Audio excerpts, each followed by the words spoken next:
오늘은 그리스도인의 자유와 그 사용법에 대하여 함께 생각해 보려고 합니다. 그리스도의 자유 문제는 당시뿐만 아니라 오늘을 살아가는 저와 여러분에게 있어서도 매우 중요한 주제입니다. 오늘 설교를 함께 생각하다 보면 그것이 왜 중요한 주제인가를 여러분들이 알게 되시리라고 믿습니다. 이 시간에도 선포되는 말씀을 하나님께서 나에게 주시는 하나님의 말씀으로 받고 깨닫게 하시는 교훈 잘 순종하면서 나아가게 되기를 바랍니다. 바울 사도가 두 번째 전도 여행 가운데에서 이 고린도 지방에 도착하기 전에 아테네, 성경의 말로는 아덴이라고 말합니다. 이 아덴을 방문한 바가 있습니다. 그곳은 철학과 지혜가 대단히 발전되어 있는 곳입니다. 그곳에 갔을 때 무슨 일이 벌어졌을까요?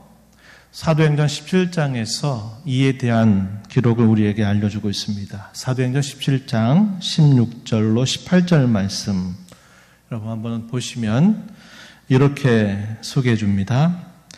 바울이 아덴에서 그들을 기다리다가 그 성에 우상이 가득한 것을 보고 마음에 격분하여 회당에 세는 유대인과 경건한 사람들 또 장터에서는 날마다 만나는 사람들과 변론하니 18절에 어떤 에피쿠로스와 스토아 철학자들도 바울과 쟁론할세 이렇게 표현이 되어 있습니다.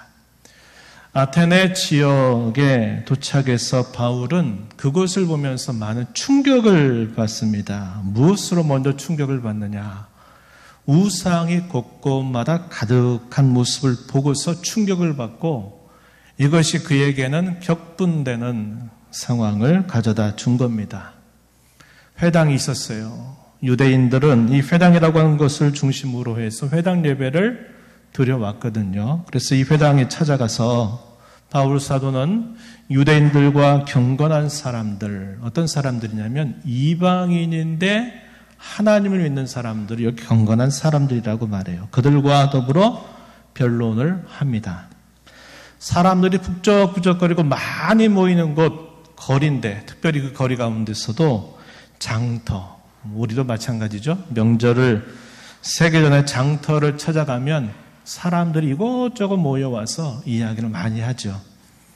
고대도 그랬습니다. 장터에 가서는 그 장터에서 만나는 사람들과 더불어서 변론을 하였다라고 말합니다. 그러던 중에 매우 특별한 사람을 만났어요. 누구 만났다고 합니까?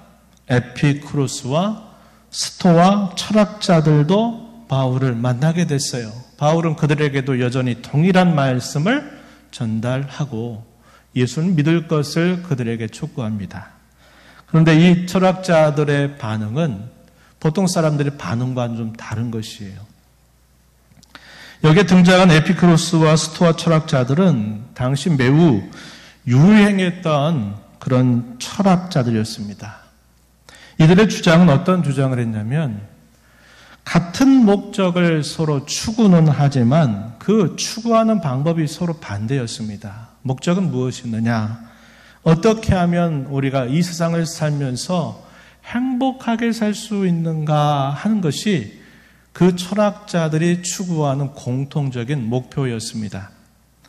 그런데 어떤 면에서 방법이 달랐느냐? 이 에피쿠로스 철학자들은 현재를 살면서 즐거워하고 쾌락을 누려 사는 것을 통해서 인생의 행복을 추구하자 이렇게 말했고 반면에 이 스토아 철학자들은 뭐라고 말하냐면 우리의 삶은 전체와 조화를 이루어야 된다 하는 것을 중요하게 여기면서 주어진 질서를 잘 순응하면서 금욕과 절제의 방법으로 행복을 추구하자 하는 겁니다. 그래서 한편으로는 현재적인 즐거움과 쾌락, 또 한편으로는 금욕과 절제라고 하는 것을 주장하면서 행복을 추구하자 이렇게 이야기를 하고 있는 사람들이에요. 그래서 이 에피쿠로스 철학자들은 방종에 치우치는 면이 있었고, 이 스토아 철학자들은 속박에 치우치는 면이 있었다고 하는 것입니다. 이런 현상이 당시 고린도 교회에 적지 않은 영향을 미친 것 같다 하는 것이죠. 먼저 이런 금욕적인 태도를 살펴보면요, 특별히 결혼과 성에 대하여 금기시하는 모습이 나타나고 있습니다. 고린도전서 7장 1절 이하의 말씀 한번 보시면은 이렇게 말합니다. 너희가 쓴 문제에 대하여 말하면 남자가 여자를 가까이 아니함이 좋다. 이게 무슨 말이냐면 당시 고린도 교회가 처해져 있는 문제 가운데 하나를 짚어주는 말씀인데요. 그들이 무슨 말을 했냐면 남자는 여자를 가까이 아니하는 것이 좋다. 이렇게 이야기를 한다는 것입니다. 여기 가까이 한다 이 말은 두 가지 의미예요. 결혼한다 이런 의미고 또 하나는 성적인 관계를 갖는다. 이 두 가지 뜻을 같이 포함하고 있는 말입니다. 그래서 당시 고린도 교회에 들어봤던 이런 생각 중에 하나는 결혼은 하면 안 된다. 성이나 이런 성관계 같은 것들은 하지 않는 것이 바람직하다라고 주장을 하고 있는 것이 이 고린도 교회에 들어온 것입니다. 바울 사도가 뭐라고 답변합니까? 2절 보니까 음행을 피하기 위하여 남자마다 자기 아내를 두고 여자마다 자기 남편을 두어라. 남편은 그 아내에 대한 의무를 다하고 아내도 그 남편에게 그렇게 하라. 이렇게 말합니다. 이것을 통해서 당시 이 고린도 교회에 들어왔던 잘못된 생각, 결혼이나 성에 대해서 매우 부정적인 태도를 갖게 하는 이런 사고에 대해서 사도는 그것을 잘못된 것이라고 가르쳐 주고 있는 것입니다. 이와 관련해서 초대교회의 또 다른 모습을 좀 살펴볼 수 있는 부분이 이 디모데전서 4장 3절 이하에 보면은 디모데가 목회하고 있을 때 바울 사도가 이 목회 서신으로 편지를 썼던 말씀 가운데 또 이런 말씀이 있어요. 앞에 스크린 보시면 됩니다. 혼인을 금하고 어떤 음식물은 먹지 말라고 할 터이나 음식물은 하나님이 지으신 바니 믿는 자들과 진리를 아는 자들이 감사함으로 받을 것이다. 하나님께서 지으신 모든 것이 선함에 감사함으로 받으면 버릴 것이 없다. 이렇게 가르쳐 줍니다. 여기 3절에서 뭐라고 말해요? 말세가 되면 너희에게 찾아와서 어떤 사람들이 이렇게 하라고 말할 것이다. 뭐라고요? 혼인을 금해라. 결혼하지 말아라. 어떤 음식물은 먹지 말라고 말할 것이다. 그러나 그렇지 않다라고 가르쳐주고 있는 겁니다. 사실 이런 결혼이나 성에 관계된 태도는 우리나라에도 대단히 많다는 것을 우리는 알게 되죠.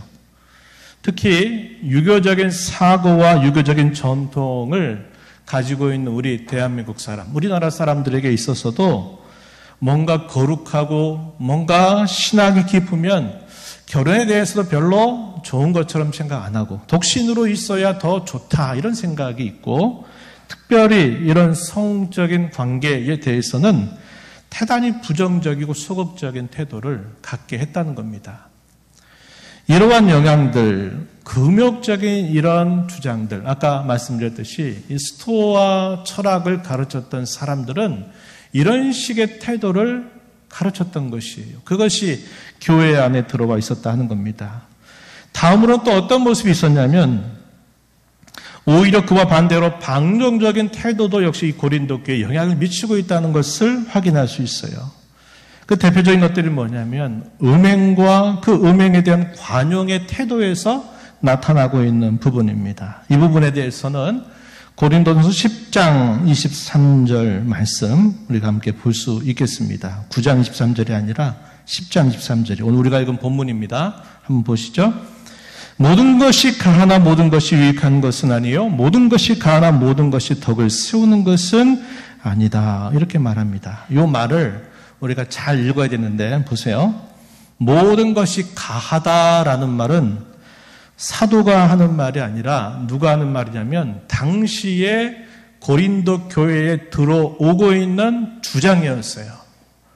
우리는 자유로우니까 모든 것들을 다 할 수 있다라는 그런 생각들이 교회 안에 들어온 거예요. 그걸 말하는 겁니다. 그에 대해 사도가 답변하는 것은 뭐라고 답변하냐면 모든 것이 유익을 주는 것은 아니다. 또 모든 것이 덕을 세우는 것은 아니다. 이렇게 답변을 하는 말씀이 오늘 우리가 읽은 10장 23절의 뜻입니다. 이와 비슷한 표현을 고린도전서 6장 12절에서도 이와 동일한 의미를 전달해 주고 있어요. 또한 고린도서 5장 1절과 2절 말씀에 보면 구체적인 사례가 표현이 됩니다. 거기 한번 보시면 고린도서 5장 1절 너희 중에 심지어 음행이 있다 함을 들으니 그런 음행은 이방인 중에서도 없는 것이라 누가 그 아버지의 아내를 취하였다 하는도다. 그리하고도 너희가 오히려 교만하여져서 어찌하여 통한이 여기지 아니하고 그 일 행한 자를 너희 중에서 쫓아내지 아니하였느냐. 고린도 교회 하나의 골칫거리 문제가 이 음행과 관계된 문제였습니다. 사도가 보기에 더 큰 문제는 어떤 문제냐? 그런 것이 분명히 공공연하게 드러나서 그 교회에 속한 신자들이 그 사실을 다 알고 있음에도 불구하고 그런 문제에 대하여 쓸데없는 관용을 베풀고 있는 거예요. 그대로 내버려 두고 있다고 하는 것입니다. 이 태도에 대하여 사도는 엄숙하게 책망하는 말씀을 전달해 주고 있다는 겁니다.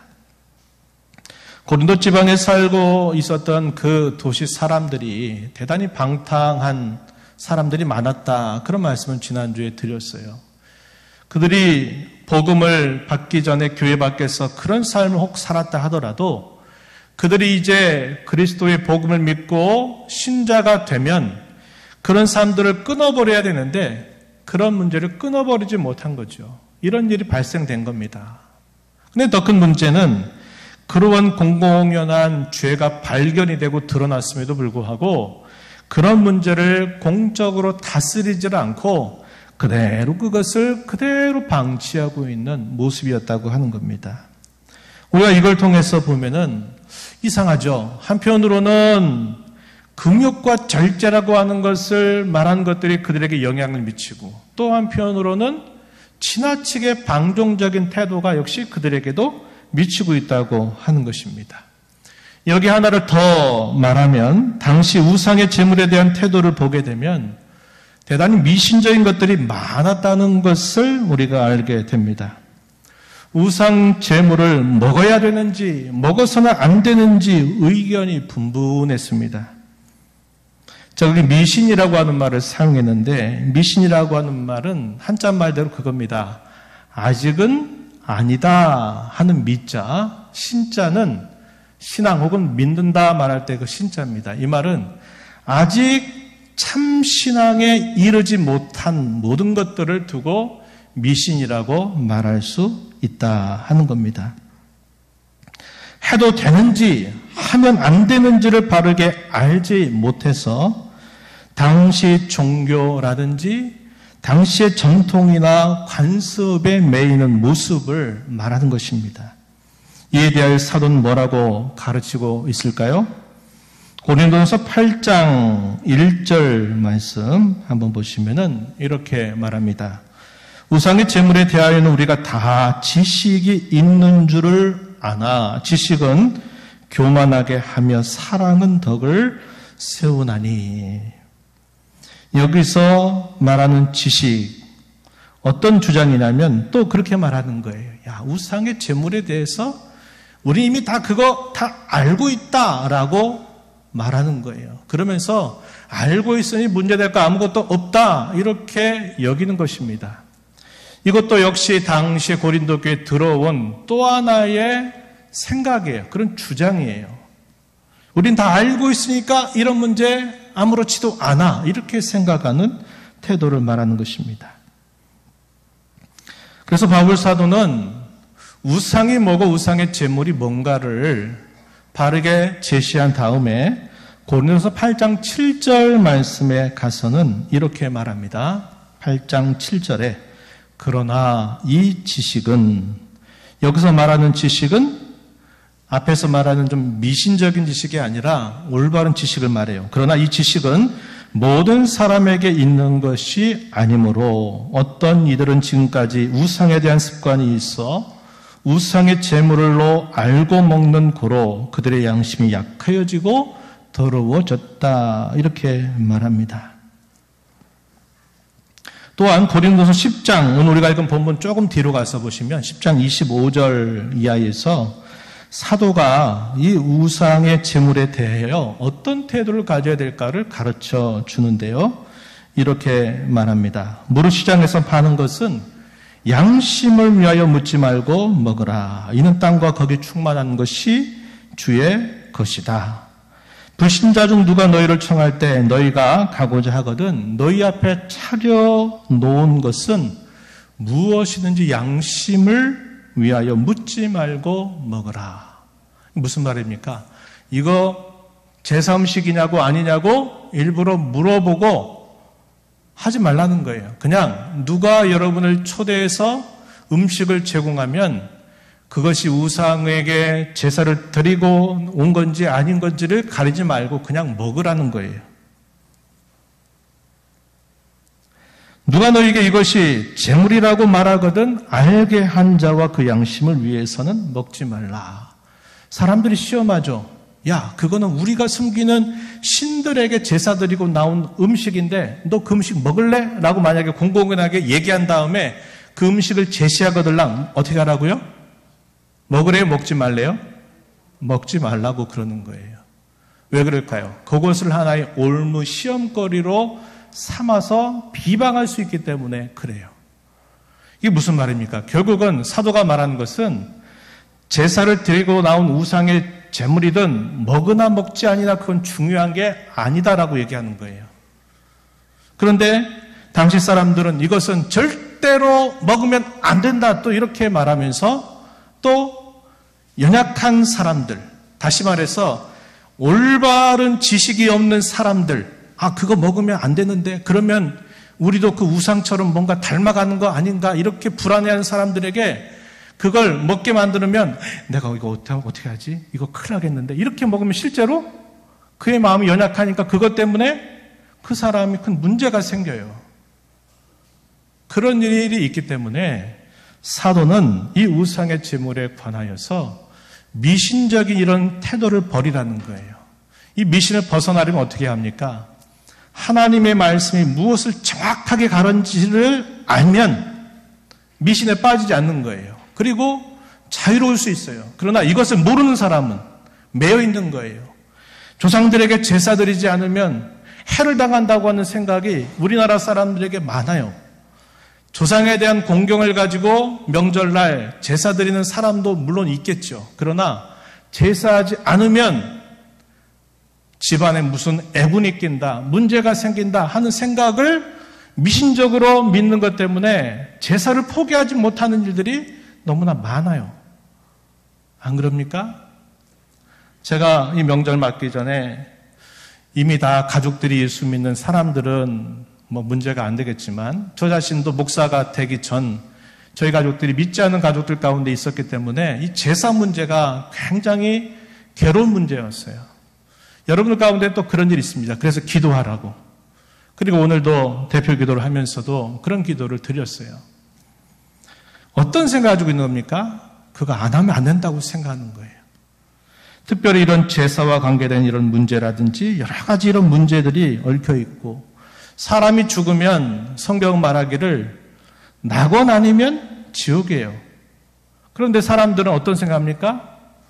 원한을 품고 죽으면 이것도 저것도 아니라 이 세상에 떠돈다고 생각해요. 그래가지고 괴롭힌다고 생각합니다. 귀신이 되어가지고 찾아와서 괴롭힌다고 생각하니까 그걸 떨쳐버리지 못해요. 성경에 보면 그건 뭡니까? 미신이에요, 미신. 뭐가 없기 때문에.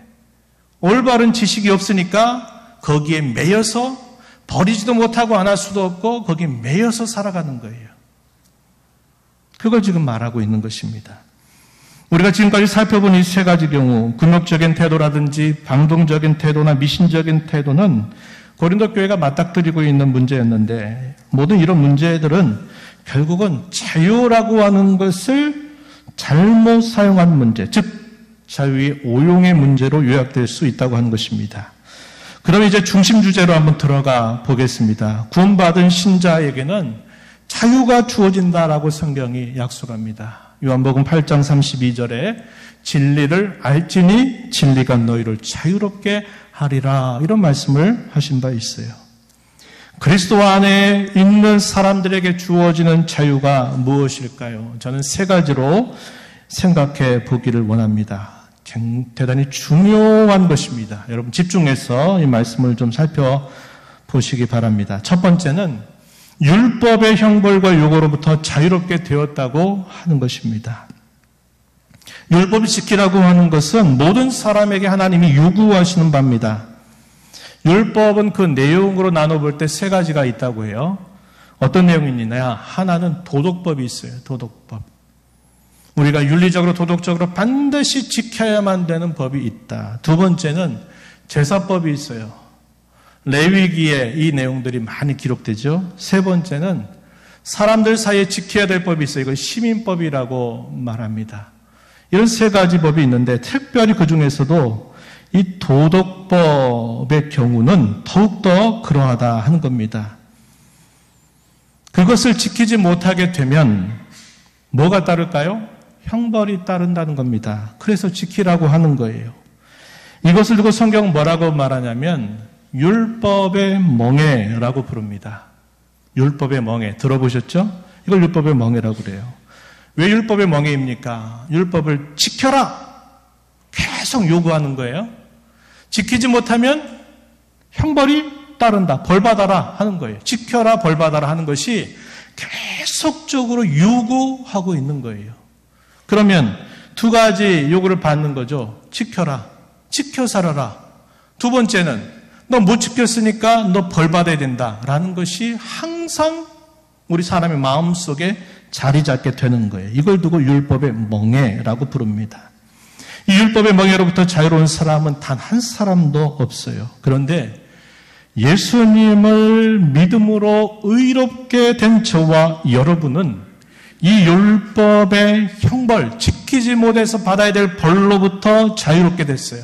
또 한 가지, 율법을 지켜서 내가 살아라 하는 이 요구로부터 자유롭게 된 것을 말해주고 있는 겁니다. 이걸 누구 뭐라고 그러냐면 칭의라고도 하고 다른 말로는 구원이라고도 말하는 거예요. 저와 여러분이 구원받았다고 하는 이 사실은 율법을 지켜라. 그래야 구원받는다. 그래야 산다라고 말하는 그 요구로부터 우리가 이제 자유를 얻게 되었다. 그 율법의 요구를 지키지 못해서 죄를 범하니까 그 죄값을 받으라고 하는 그 요구에 대해서도 우리는 자유를 얻게 되었다. 이렇게 말하는 거예요. 그래서 그리스도 안에 있는 저와 여러분에게 주어진 자유의 가장 놀라운 사실은 바로 이겁니다. 율법의 형벌로부터, 율법의 요구로부터 자유롭게 되었다고 하는 것이에요. 이 부분에 대해서 교리서실 알려져 있는 갈라디아서와 로마서는 이 사실을 대단히 우리에게 잘 알려주고 있습니다. 예를 한번 들어볼까요? 갈라디아서 3장 10절 말씀에 보시면은 이런 말씀이 있어요. 물은 율법행위에 속한 자들은 저주 아래에 있나니 기록된 바 누구든지 율법책에 기록된 대로 모든 일을 항상 하지 아니하는 자는 저주 아래 있는 자라 하였음이라. 이렇게 말합니다. 11절에서도 이렇게 말합니다. 또 하나님 앞에서 아무도 율법으로 말미암아 의롭게 되지 못할 것이 분명하다. 이렇게 말했어요. 그리고 13절 가서는 놀라운 사실을 우리에게 가르쳐 줍니다. 이렇게 말해요. 그리스도께서 우리를 위하여 저주를 받은 바 되사 율법의 저주에서 우리를 속량하셨으니 이렇게 말합니다. 그리스도께서 율법의 형벌과 저주를 받아 마땅한 저와 여러분에게 그리스도께서 대신 그 율법의 형벌을 받아 주셔서 우리로 하여금 자유롭게 해주셨다는 거예요. 면제시켜 주셨다고 하는 거예요. 이게 우리 그리스도인이 얻은 자유 가운데 가장 크고 놀라운 사실입니다. 바울 사도는 갈라디아서 5장 1절에서 이렇게 말해요. 그리스도께서 우리를 자유롭게 하려고 자유를 주셨으니 그러므로 굳건하게 서서 다시는 종의 멍에를 매지 말라. 이렇게 우리에게 가르쳐 줍니다. 우리가 너무나도 잘 아는 로마서 8장 1절에서는 이렇게 말하죠. 그러므로 이제 그리스도 예수 안에 있는 자에게는 결코 정죄함이 없다. 이렇게 우리에게 가르쳐 주고 있어요. 두 번째는 뭡니까? 두 번째는 온갖 미신으로부터 자유롭게 되었다고 하는 것입니다. 앞에서 말씀을 드린 것처럼 올바른 신앙에 이르지 못하는 모든 상태를 두고 미신이라고 말합니다. 두 가지 경우가 있을 수 있죠. 미신. 신앙의 올바른 그 범위를 지나치게 넘어서는 경우, 과도하게 열심을 부려서 성경이 가르치고 있는 것보다 더 하려고 하는 열심을 갖는 것도 미신이에요. 반대로 성경이 가르치고 있는 그 정도에 미치지 못하는 것도 역시 미신이에요. 두 가지 경우입니다. 유대인들은 어떤 열심을 가지고 있는지 아세요? 첫 번째예요. 주께서 주신 계명을 지키려고 한다고 여러 가지 막 세부적인 세칙들을 수백 가지를 만들어 놨어요. 근데 나중에 가니까 어떻게 되냐면, 어떻게 됩니까? 계명은 사라져버리고 뭐가 남았냐면 지키라고 말하는 자기들이 만들어 놓은 전통이 그게 곧 말씀이 돼버리고 본래 계명은 뒤로 사라져버리게 만들었어요. 예수님이 공생애 때 그렇게 종교자 지도자들을 책망하고 그들을 꾸짖었던 그 이유가 바로 그겁니다. 성경에서 말하는 계명은 어디로 온데간데 없어져 버리고 장로들이 지키라고 말했던 세부적인 여러 규칙들을 지키느냐 안 지키느냐 가지고 죄다 아니다라고 말하는 거예요. 예를 들어 음식을 먹을 때 손을 씻지 않고 먹은 것은 위생과 관계된 거잖아요. 그런데 예수님의 제자들이 배가 고파가서 먹는데 손으로 씻지 않고 먹었다고 당신의 제자들은 다 율법을 어겼다고 이렇게 말한 거예요. 예수님이 뭐라고 얘기하십니까? 호되게 책망하신 거죠. 너희는 사람의 계명으로 하나님의 말씀을 저버린다라고 책망하신 거예요. 유대인들의 열심은 과도한 열심이에요. 이것도 미신이에요. 믿지 못한 것도 미신입니다. 아까 말씀드렸듯이 무속신앙과 관계된 거, 구태해야 된다, 무당 불러서 구태해야만 이 애군이 사라진다라고 말하는 이 생각, 또 점을 치는 것, 점을 치면서 내 미래가 어떻게 될까를 묻는 것들, 또 제사 문제와 관계하고 사후 상태에 관계된 이런 모든 우리나라에서 전통적으로 가르쳤던 모든 것들은 다 거의 다 미신적인 신앙에 해당이 된다 하는 겁니다. 근데 이런 문제는 당시 초대교회 성도들에게도 그런 모습이 있었다고 성경은 말해주고 있어요. 갈라디아서 4장 9절 이하에 보게 되면 이런 말씀이 있어요. 이제는 너희가 하나님을 알 뿐 아니라 더욱이 하나님이 아신 바 되었거늘 어찌하여 다시 악하고 약하고 천박한 초등학문으로 돌아가서 다시 그들에게 종노릇하려 하느냐. 갈라디아 교회에 이렇게 말한 바가 있고 골로새 교회를 향해서 역시 비슷한 태도로 또 미신적인 신앙에 치우쳐 있는 그들의 모습을 또 지적하는 말씀이 주어지기도 합니다. 마지막 세 번째는 뭐냐면 양심의 자유입니다. 양심의 자유인데 이것은 각자에게 주어진 양심에 따라 행할 수 있는 자유를 말하는 것입니다. 대부분 사람들은 이 양심에는 공통적인 것이 있다. 그리고 각자 구현한 것이 있다라고 생각합니다. 하지만 성경은 가르쳐 주기를 그 가르침들과 달라요. 뭐라고 말하느냐? 먼저 이 양심이라고 하는 말은 말의 어원으로 거슬러 올라가게 되면 그분과 함께 안다, 그분과 함께 생각한다라는 뜻을 가지고 있어요. 그분이 누굴까요? 하나님과 함께 안다, 하나님과 함께 생각한다라는 것을 양심의 뜻으로 가르쳐주고 있다고 하는 것입니다. 양심 하나님께서 우리 사람에게 주신 고유한 선물이에요. 이 양심의 주인은 우리 하나님이십니다. 그럼 우리 양심의 기준은 각자가 생각하는 대로 내가 보기에는 이런 것 같아, 이런 것 같아 한 것이 기준이 되는 게 아니라 그 기준은 하나님의 뜻 혹은 진리 혹은 하나님의 말씀이 기준이 된다고 하는 것을 우리는 알아야 돼요. 그 양심의 자유라고 하는 것은 적극적으로 말하면 이런 뜻이에요. 하나님이 하신 말씀을 내가 적극적으로 순종하고 따를 수 있는 자유를 말한다는 거예요. 예를 들어서 내가 다른 신을 섬겨라라고 우리의 목에 칼을 들이대면서 섬기지 않으면 죽여라고 말할 때 우리 앞선 신앙의 선배들이 말해요. 나는 그리스도를 나의 주님으로 고백한다라는 말을 끝까지 합니다. 그러면서 순교를 당한 일이 많아요. 그게 무슨 말입니까? 세상의 어떤 위협과 협박과 공갈과 미혹 속에서도 하나님이 주시는 그 말씀을 내가 따라 지켜 살 수 있는 자유를 하나님이 우리에게 주셨다는 거예요. 종교개혁자들이 왜 목숨을 걸고 종교개혁을 단행했을까요? 당시에 가톨릭 교회가 가르쳤던 잘못된 전통이 하나님 말씀과 위배되니까 아무리 죽이겠다고 협박하고 공갈을 해도 내가 하나님의 뜻을 행할 수 있는 자유를 당시 빼앗을 수 없다고 이렇게 주장하면서 종교개혁을 단행하고 그것을 결국은 성공으로 이끌어내게 된 거예요. 이 양심의 자유를 절대로 빼앗을 수가 없다 하는 것을 우리는 알게 되는 겁니다.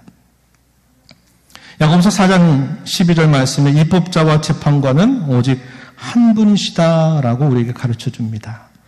우리에게 주어진 자유를 어떻게 우리가 사용해야 될까? 저는 세 가지를 말씀을 드리고 마무리를 하려고 하는데 첫 번째는 다른 것과 틀린 것을 구별하자고 하는 것입니다.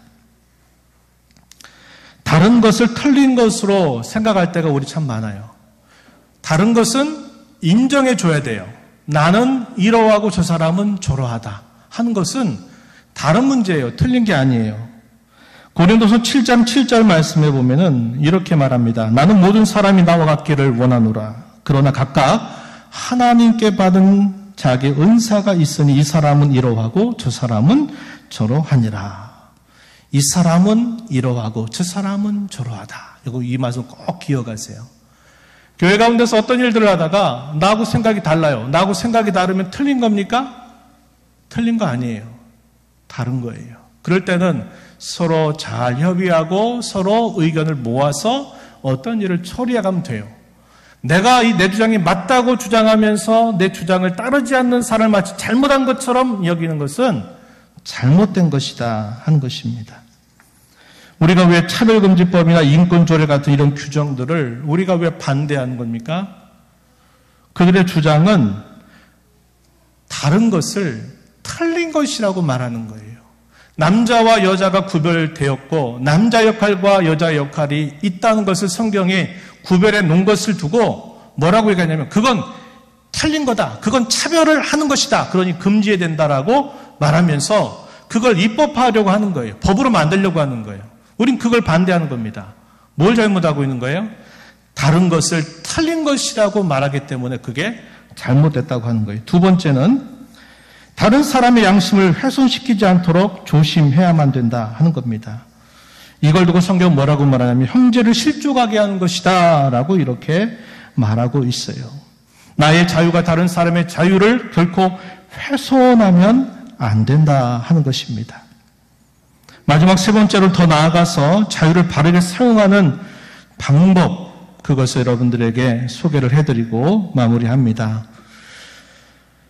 이 자유를 어떻게 사용해야 될까? 그것은 결과적으로 하나님의 영광을 위하여 사용해야 된다 하는 겁니다. 어떻게요? 복음을 위하여 이 자유를 사용하는 겁니다. 복음을 전해서 이 복음을 통해서 구원을 받는 일에 이 자유를 내가 사용하는 지혜가 필요해요. 두 번째는 오늘 우리가 읽은 본문 말씀에서 읽은 것처럼 다른 사람의 덕과 유익을 위하여서 이 자유를 제한하고 사용해야만 된다 하는 것입니다. 마지막 세 번째는 이웃 사랑을 실천하기 위해서 우리는 이 자유를 제한을 하기도 해야 되고 사용하기도 해야 된다 하는 것을 우리는 말씀을 통해서 생각할 수 있어요. 저와 여러분에게 주신 이 자유, 이것이 얼마나 소중한 것인가를 우리는 우리 마음에 간직하면서 이 자유가 방종이 되지 않도록 조심해야 되고 이 자유를 하나님의 영광을 위해서 사용하는 저와 여러분이 되어야 한다 하는 겁니다. 이것이 얼마나 큰 가치를 가지고 있는지는 시간이 흘러갈수록 더 선명해질 것이고 주께서 우리에게 다시 오시게 될 재림의 그날에는 이 자유가 얼마나 찬란하고 얼마나 영광스러운 것인가를 저와 여러분에게 실감나게 해주실 것입니다. 이런 자유를 그리스도 안에서 값없이 받은 것을 기뻐하면서 이 자유를 통해서 하나님 영광 잘 드러내는 저와 여러분이 되기를 진심으로 바랍니다. 하나님 아버지 감사합니다. 오늘 저희들을 불러주셔서 그리스도 안에서 값없이 얻은 자유가 무엇인지 또다시 생각하게 하시고 이러한 자유를 저희가 사는 날 동안 어떻게 선용해야 될지를 교훈받게 하신 것 감사합니다. 감사하고 또 기뻐하고 선용하여 하나님께 영광을 돌리는 저희들의 삶이 되게 주옵소서. 예수님 이름으로 기도하옵나이다.